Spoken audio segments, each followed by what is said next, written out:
Mesdames, Messieurs, bonsoir. Voici les titres du journal. Le temps de l'innovation au gouvernement, le conseil de cabinet ce jeudi annonce la mise en place d'une interconnexion intranet pour tous les départements ministériels. D'autres nouvelles de cette session dès l'entame de ce journal. Le temps de l'innovation à Cam Rai, le nouveau train express Yaoundé-Douala présenté au grand public ce jeudi. Les appréciations du ministre des Transports sur le voyage inaugural Douala-Yaoundé, c'est dans ce 20h30. Et puis le temps de l'innovation dans la lutte contre la fraude fiscale. Le dossier des régions ce soir fait escale dans la Damawa pour vivre le phénomène et l'efficacité du dispositif de lutte gouvernemental. Voilà pour les titres. Développement après ce message.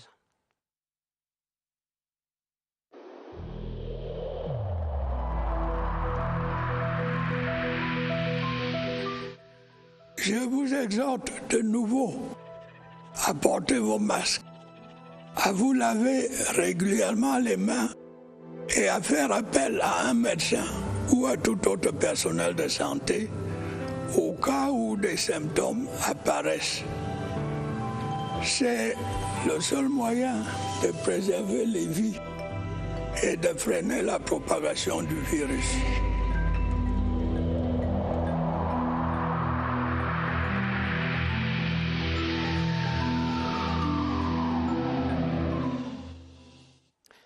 Le gouvernement de la République, résolument à l'heure du numérique et de la digitalisation de ses services, le conseil de cabinet de ce jeudi a évoqué la question, enregistré 2 communications par visioconférence.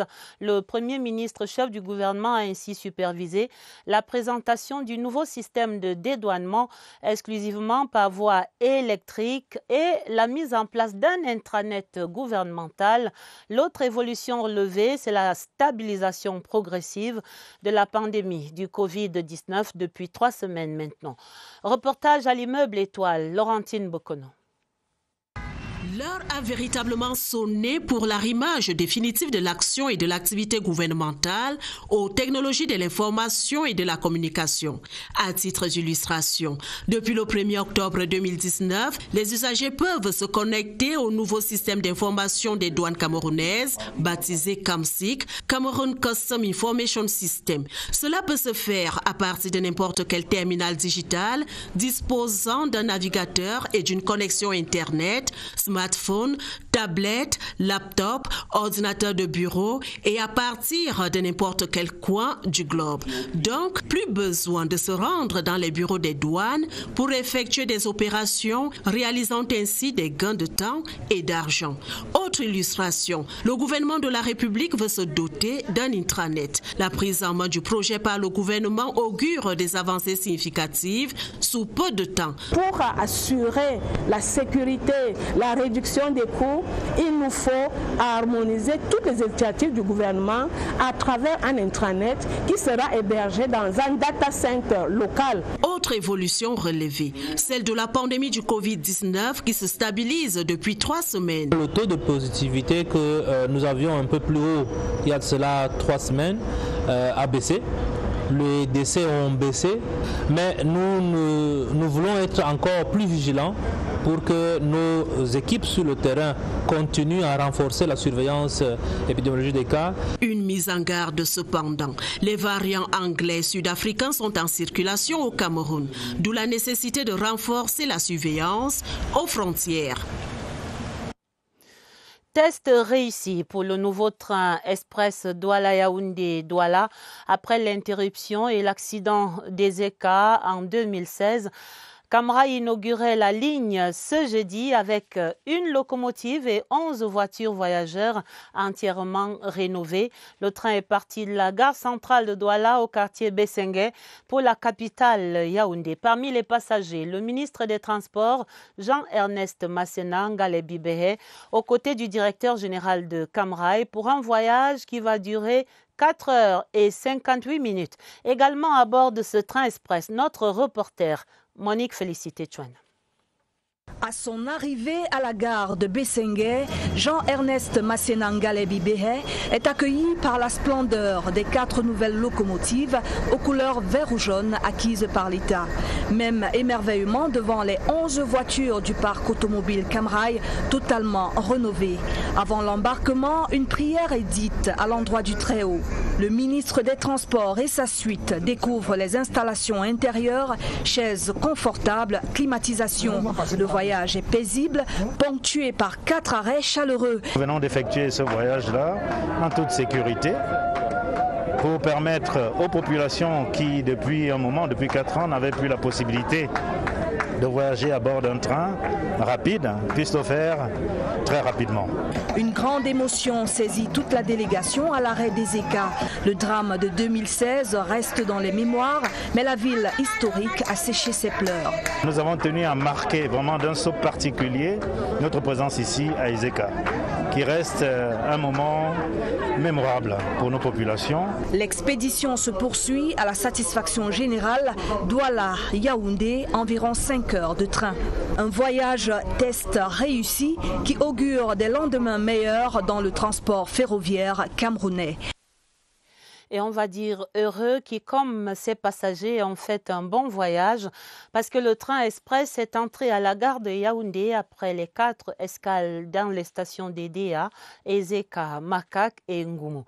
Accueil spécial réservé aux passagers de prestige, le ministre des Transports, notamment Jean-Ernest Massénangale Bibéhe, qui félicite le concessionnaire Camrail pour le confort et les capacités techniques améliorées. L'ambiance à l'arrivée à la gare de Yaoundé avec Franck Evina. Au loin, le train express annonce son entrée en gare.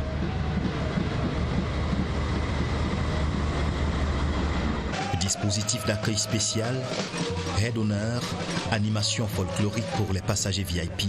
Au hall, des félicitations pour l'équipage qui a conduit le train à bon port. Ça fait plusieurs années que nous travaillons à cette reprise et nous sommes heureux de savoir que ces efforts aboutissent. Voyage test réussi, passagers comblés, un peu plus de 5 heures de trajet avec escale.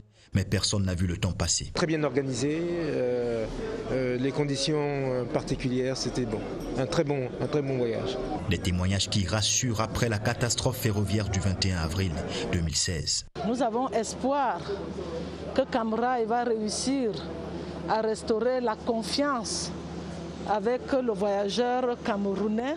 L'engin est sur les rails, la date de la reprise du trafic reste attendue.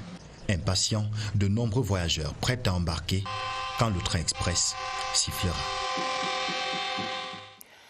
Parlons économie à présent. Avec cette bonne nouvelle, le Cameroun n'est pas du tout entré en récession comme la plupart des économies mondiales.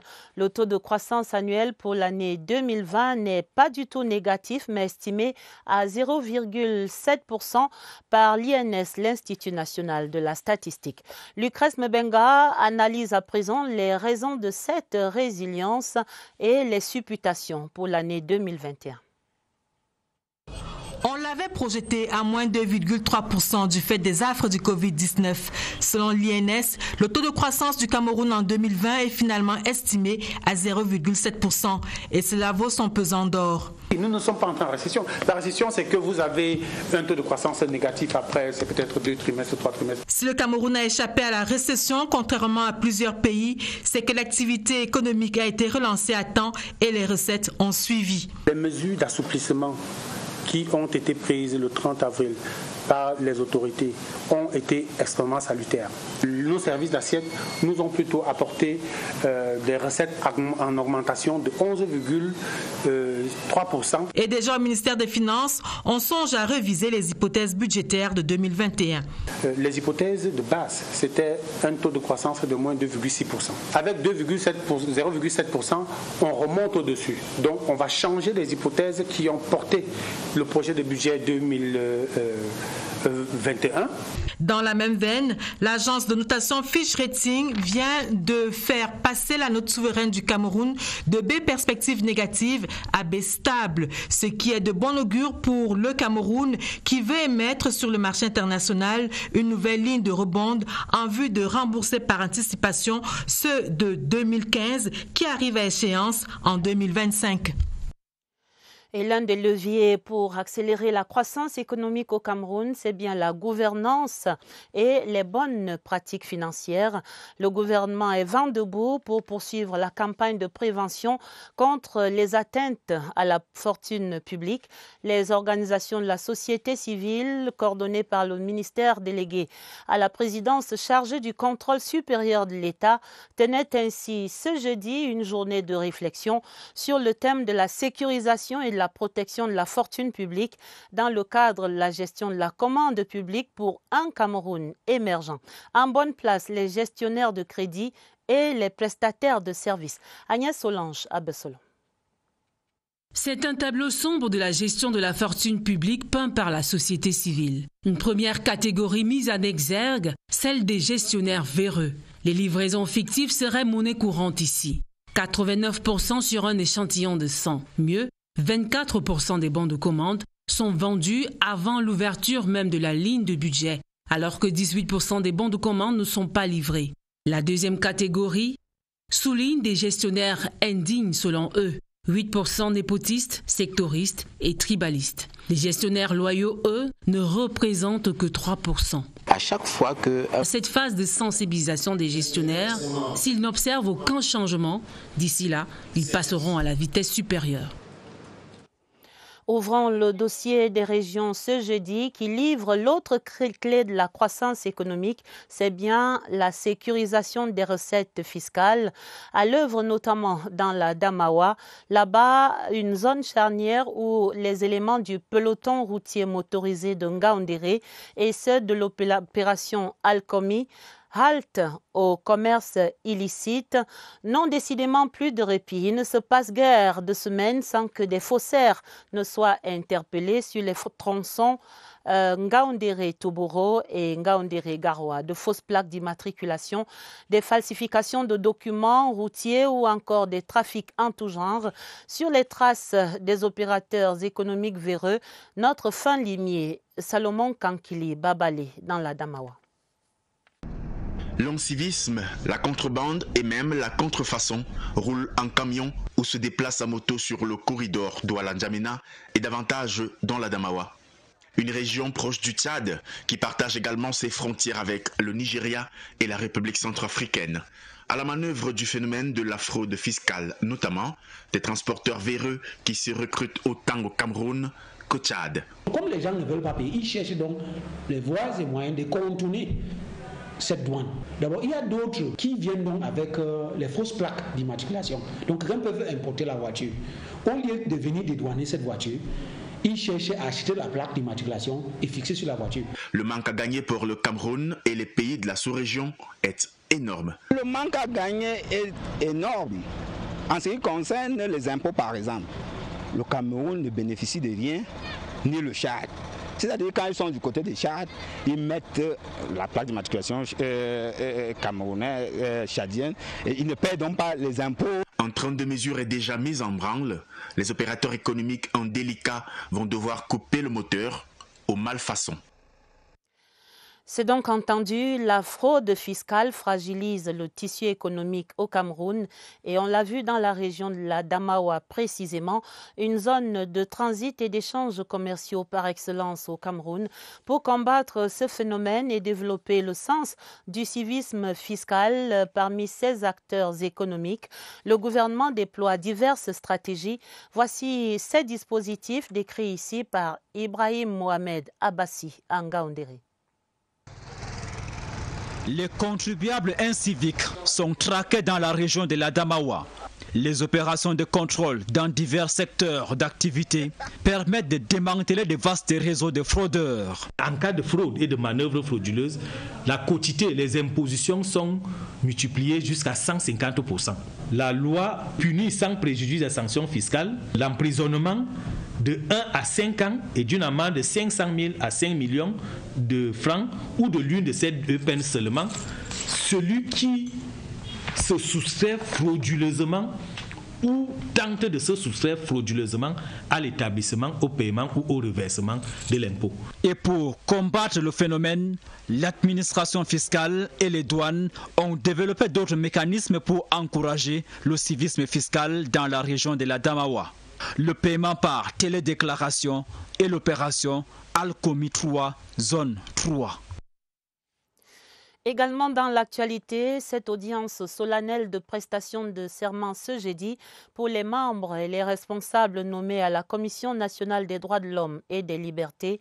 Daniel Mekobe-Sonnet, le président de la Cour suprême qui conduisait cette cérémonie, leur recommande objectivité et vérité dans leurs fonctions pour consolider l'état de droit au Cameroun. Nicole Doudou.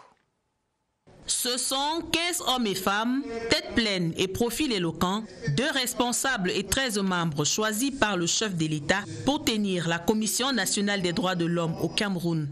Les assermentés du jour ont pris la mesure des lourdes responsabilités qui commencent. La protection des droits de l'homme s'effectue essentiellement par le traitement des requêtes. Tous les citoyens camerounais se sentent ou qui se croient victimes d'une violation des droits de l'homme ont le droit de saisir la commission. Être au service de l'objectivité et de la vérité, l'appel du premier président de la Cour suprême du Cameroun, Daniel Mekobe-Sonnet, dévoile la délicatesse de la mission. Je vais travailler avec probité, impartialité et intégrité. Ces nouveaux acteurs de l'institution indépendante sont désormais garants des droits de l'homme au Cameroun pour un mandat de 5 ans, renouvelable une fois. Le serment reçu ce jeudi à Yaoundé, il est désormais question d'œuvrer pour la consolidation de l'état de droit au Cameroun. Nous sommes à jour J-1, c'est samedi 1er mai, la fête internationale du travail et la réflexion se poursuit au sein des entreprises camerounaises.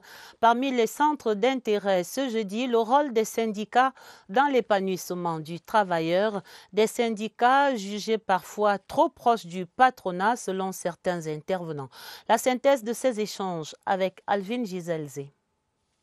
C'est un visage bien connu du mouvement syndical au Cameroun. Il cumule plusieurs années d'expérience dans la poursuite du dialogue social. Lorsque les intérêts des travailleurs dans une entreprise ne sont pas respectés, le syndicat doit être à côté du travailleur pour pouvoir faire en sorte que ces droits soient respectés. Le syndicat est le seul cadre reconnu pour parler au nom des travailleurs, pour étudier leurs problèmes. La collusion avec le patronat, jugée parfois flagrante, jette un trouble sur leurs activités. Oui, nous constatons de plus en plus la faiblesse de certains syndicats dans certaines entreprises, tout simplement parce qu'il y a certains responsables syndicaux qui ont privilégié leur intérêt personnel au lieu de l'intérêt général. À la vérité, quand on a dit pauvreté, ça veut dire que le syndicat n'a pas joué son rôle social. Parce que nous, on a un seul rôle en tant que syndicat, protéger le porte-monnaie du travailleur. Si aujourd'hui le prix du carburant est resté stable, c'est parce que quelque part les syndicats ont une certaine force. La tracasserie policière aujourd'hui a connu un bémol. Aujourd'hui, il y a ce qu'on appelle l'affiliation volontaire à la CNPS. Le mouvement syndical, lorsqu'il remplit pleinement ses missions, favorise la productivité des entreprises. Pour cette 135e édition de la Fête internationale du travail ici à la CRTV, le comité d'hygiène, santé et salubrité a organisé une causerie éducative ce jeudi au centre de production ici à Mbala2. Les échanges étaient placés sous la coordination du directeur général Charles Ndongo et on a tablé essentiellement sur la performance et les stratégies de ce comité dans la lutte que mène l'Office contre le Covid-19. Le reportage de Christelle Fouda. Garantir la santé des travailleurs de la Cameroun Radio Television face à la virulence de la pandémie Covid-19, c'est le défi relevé depuis un an par le comité d'hygiène et de salubrité de la CRTV, passé ici au peigne fin le temps d'une causerie éducative. Les personnels des médias audiovisuels sont en contact direct avec la population et donc exposés au risque de contamination de Covid. Le directeur général a pris des dispositions spécifiques. Il reste que la CRTV rentre également dans la mouvance de la vaccination. Aucun décès enregistré à la CRTV depuis l'avènement du Covid-19, le résultat d'une stratégie interne bien implémentée. Depuis 2021, nous avons déjà testé 1 millier de travailleurs, une centaine de cas positifs, donc près de 80 guéris, une vingtaine est encore sous traitement. 135e édition de la Fête du Travail qui ambitionne renforcer la sécurité et la santé des travailleurs tant que la pandémie perdure.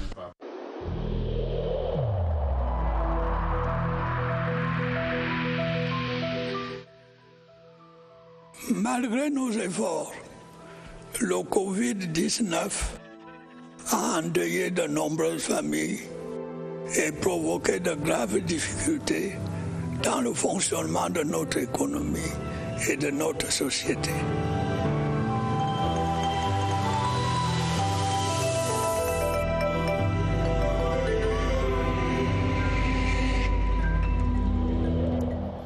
Et c'est l'actualité sur le front de la lutte contre la pandémie, la riposte vaccinale contre le coronavirus en marche au Cameroun. Et le gouvernement entame la phase intensive, la vaccination de masse depuis hier. Des équipes dédiées sont en formation pour ces opérations, selon le secrétaire permanent adjoint du programme élargi de vaccination, l'invité de Évariste Eyenga ce soir, que nous retrouvons au centre des opérations des urgences de santé publique. Bonsoir Évariste, bonsoir à votre invité.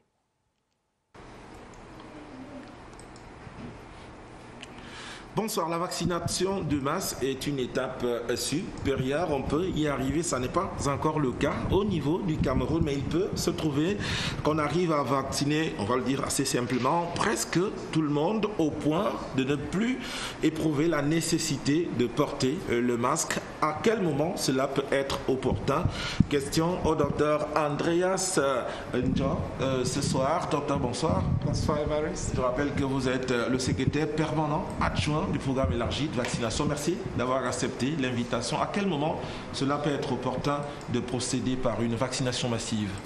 Voilà, déjà, il faut noter que le Cameroun a déjà anticipé parce que pour commencer, l'État a envisagé commencer avec le groupe le plus à risque, dans le personnel de santé, et puis les personnes avec les comorbidités, et ensuite que ceux de 50 ans et plus. Mais déjà, l'État a aussi anticipé en ce moment, il y a une formation en cascade dans toutes les 10 régions du pays où le personnel des régions ainsi que ceux des districts ont été formés pour assurer une vaccination du masque au cas où on sera prêt pour le faire.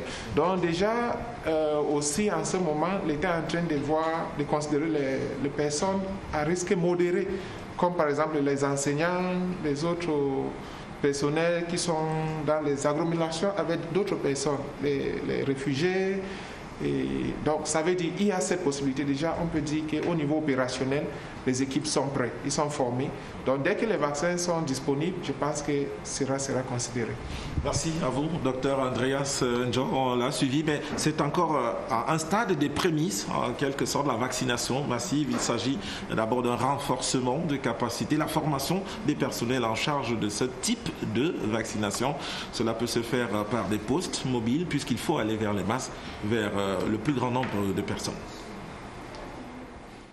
C'est entendu, merci Évariste. Et il y a heureusement du sang neuf parmi ce personnel de santé au Cameroun, des vagues de jeunes médecins qui entrent en activité depuis la semaine dernière. Et ce jeudi, ils étaient 400 jeunes médecins à prêter serment pour leur entrée dans l'Ordre national des médecins du Cameroun. Ils sont donc adoubés par la profession, revêtus de l'onction de leurs aînés qui leur prescrivent rigueur, respect de l'éthique et de la déontologie. Une prestation de serment associée là aussi à une session de vaccination anti-Covid-19 pour ces jeunes recrues. Marlise Enoambarga à Oumou. Ils sont 359 au total, issus des universités de Boya, Douala et de Yaoundé 1. À travers cette prestation de serment, ces jeunes médecins généralistes entrent officiellement dans la profession et dans l'Ordre national des médecins du Cameroun. Tous fiers, ils s'engagent à consacrer leur vie au service de l'humanité. Je me sens très honorée après avoir prêté serment devant mes maîtres et je compte donner le meilleur de moi et mettre à profit tout ce qui m'a été enseigné en faculté de médecine. Je suis donc libre de pouvoir pratiquer en toute autonomie ma profession de médecin, de pouvoir apporter justement les soins et toutes ces connaissances comme apporter durant ma formation à tous les Camerounais. Le président de l'ordre s'est dit satisfait de recevoir cette nouvelle cuvée, preuve d'une relève assurée. Pour une belle entame, des recommandations sont faites aux lauréats avant leur entrée dans l'ONMC, désormais leur maison. Un médecin a des droits, mais surtout des devoirs vis-à-vis de nos compatriotes, vis-à-vis des collègues, la confraternité. Pour être des médecins, avoir une tête bien pleine, mais bien faite surtout.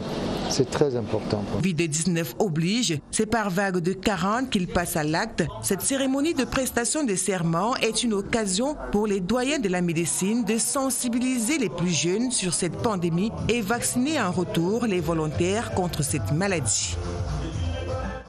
Un patriarche Sawa a tiré sa révérence hier mercredi matin à Douala des suites de maladie. Joseph Dipita Pokosi Ndoumbe assumait encore pleinement ses fonctions de président du conseil d'administration des aéroports du Cameroun et il est décédé donc à Douala et c'est également là un pilier du parti RDPC qui s'en va ainsi.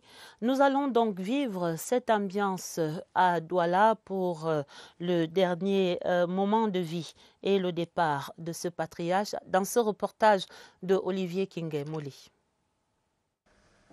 Ici le bureau du patriarche Sawa, Joseph Dipita Pokosi Ndoumbe.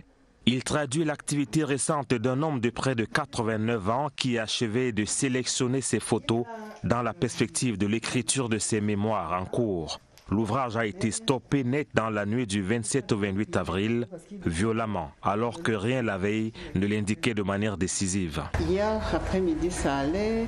Vers 2 h du matin, il a demandé à se lever. Et à un moment donné, il a perdu connaissance. Et puis, après, il ne s'est pas réveillé. J'étais avec l'infirmier qui m'assistait. Et j'avoue qu'il était serein. Il ne s'est pas réveillé, mais il était serein. Il est parti sans s'agiter, sans rien dire. C'est une ambiance de tristesse teintée de retenue au domicile de Pokosi Ndoumbe à Bangé, Douala 5e, canton Akwa.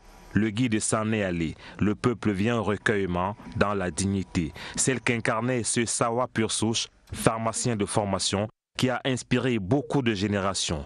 Homme politique respecté dans les rangs du RDPC, et ancien délégué du gouvernement auprès de la communauté urbaine de Douala, mais aussi époux attentionné. Hier, quand on discutait, hier soir, il me disait « Oh, j'ai la chance de t'avoir, parce que si je ne t'avais pas, je pense que je serais déjà mort. » Je lui ai dit « Mais fais attention, parce que je peux te lâcher et moi partir avant. » C'était les derniers mots que je retiens de lui. Hélas, il est parti avant, laissant son épouse après 42 ans de vie commune. À Douala toujours, les derniers hommages à l'abbé Clément Djewel en la cathédrale Saint-Pierre et Paul de Bonadibon. C'était hier mercredi. Le clergé, les fidèles catholiques, les amis et la famille sont allés saluer l'œuvre immense de ce prélat hors pair. Flore Écoulé de Sierre TV Littoral. La mort n'est rien, je suis seulement passé dans la pièce d'à côté. Ce sont ces paroles de saint Augustin que l'abbé Djewel laisse à ceux qui pleurent son départ. Décédé à 81 ans, le 13 avril, alors qu'il venait de célébrer ses 50 ans de sacerdoce, l'abbé Djewel a été pour ses fidèles plus qu'un prêtre, un père. Comme un soldat en plein combat, l'abbé Clément est tombé.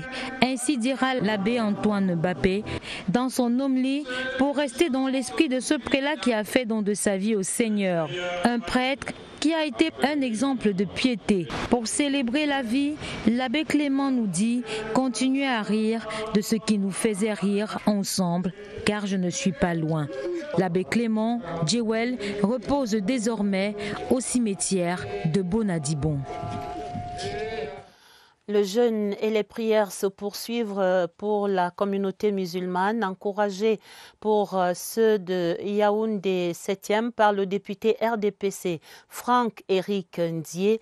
Il est allé leur remettre des denrées alimentaires en ce mois de Ramadan. C'était mercredi hier à l'esplanade de la mosquée de Nkolbison où nous retrouvons Ruth Alice Ntientié de CR TV Centre.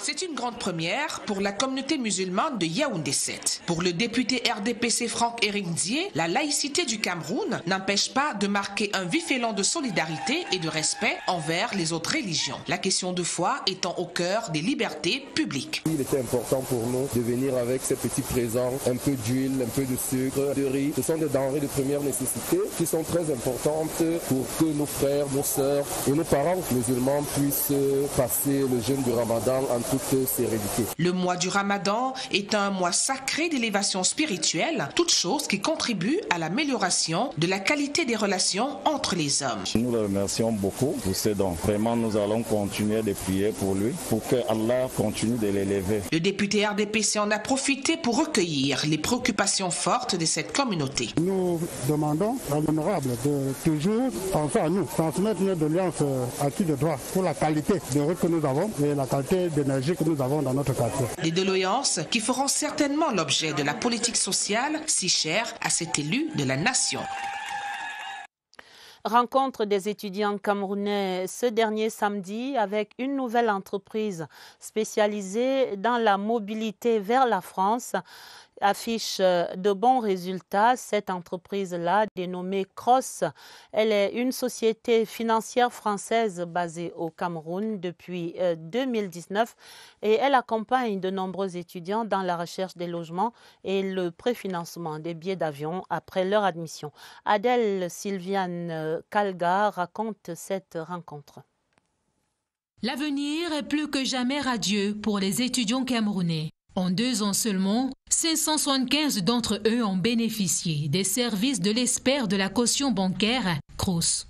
Un chiffre record qui positionne l'entreprise en véritable catalyseur de la mobilité étudiant vers la France. Cross est une société financière française qui accompagne les étudiants en mobilité internationale dans leurs formalités administratives de demande de visa après l'obtention d'une admission dans une université ou école française. Au-delà de cet accompagnement, Cross propose aussi d'autres services après admission, à l'instar du préfinancement du voyage et la recherche de logement une fois établi en France. Nous sommes rapides pour délivrer ce document, contrairement aux banques locales.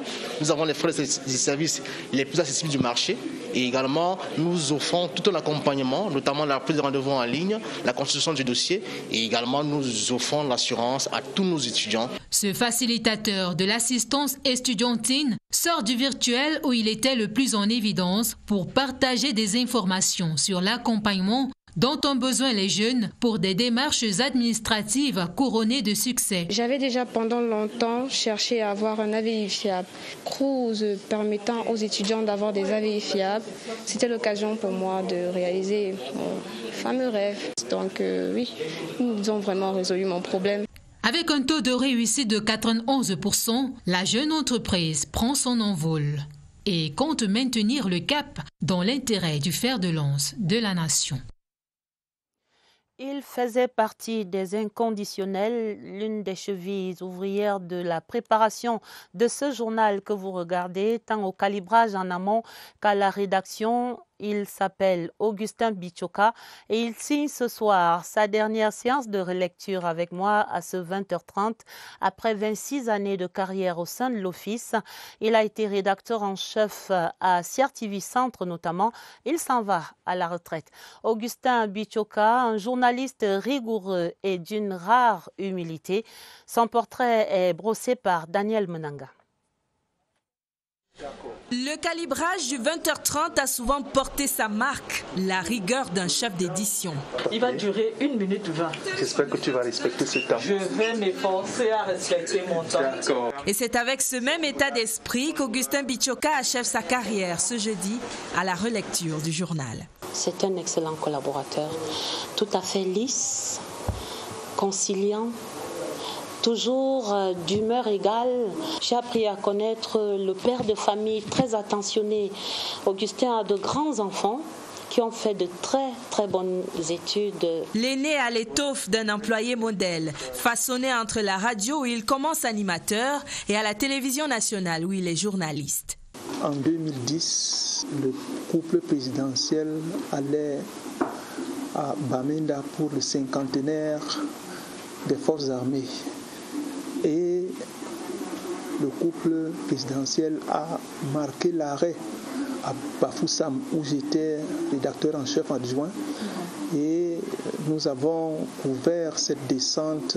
Je crois que c'est ma plus grande fierté. Ses moules, les sticks, ses fonctions de rédacteur en chef et surtout l'école de l'humilité. Tu te seras distingué par l'assiduité, la ponctualité, l'humilité, le respect de la hiérarchie.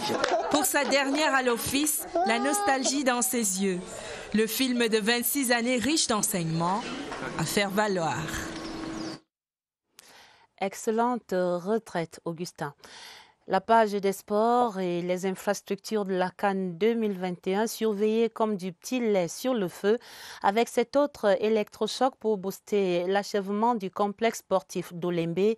Le ministre des Sports et de l'Éducation physique instruit l'exécution de ces travaux d'achèvement jour et nuit. Les dernières instructions de Narcisse Mouele-Kombi, c'était ce vendredi sur le site de ce travail. Évariste Yenga. Des avancées, mais à petits pas. Ici, les fondations en cours des deux pistes d'athlétisme, stade annexe A et stade annexe B. Livraison attendue sous peu, sans précision. Au centre commercial du stade principal, l'heure est au revêtement du sol, la pose des carreaux. À l'hôtel, les ouvriers posent les placo-plâtres et aménagent façades et voies d'accès. Mais dans l'ensemble, ce n'est pas encore une vitesse de croisière pour les travaux. C'est un problème. Solution, le président du COCAN a fait de fortes recommandations que les travaux s'effectuent désormais 24 heures sur 24 dans un service de car, 8 heures x 4. Les moyens technologiques sont là pour que l'on puisse faire tourner des équipes 8 heures x 3 et que la ruche que nous avons eu à constater ici soit bouillonnante. Jusqu'ici, l'effectif McGill affiche 457 personnes. Il en faut davantage. Les 12 entreprises sous-traitantes sont chargées de doubler les efforts et la vitesse d'exécution de jour et de nuit. La fin du 20h30, il y avait notamment ce conseil de cabinet de ce mois d'avril qui s'achève et également le train express inauguré encore au Cameroun.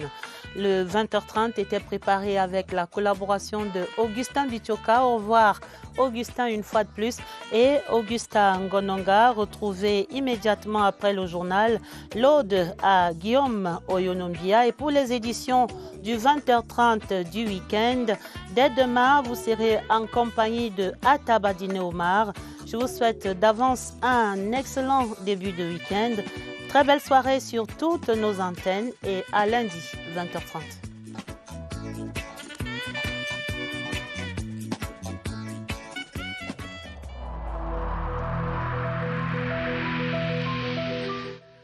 Je vous exhorte de nouveau à porter vos masques, à vous laver régulièrement les mains et à faire appel à un médecin ou à tout autre personnel de santé au cas où des symptômes apparaissent. C'est le seul moyen de préserver les vies et de freiner la propagation du virus.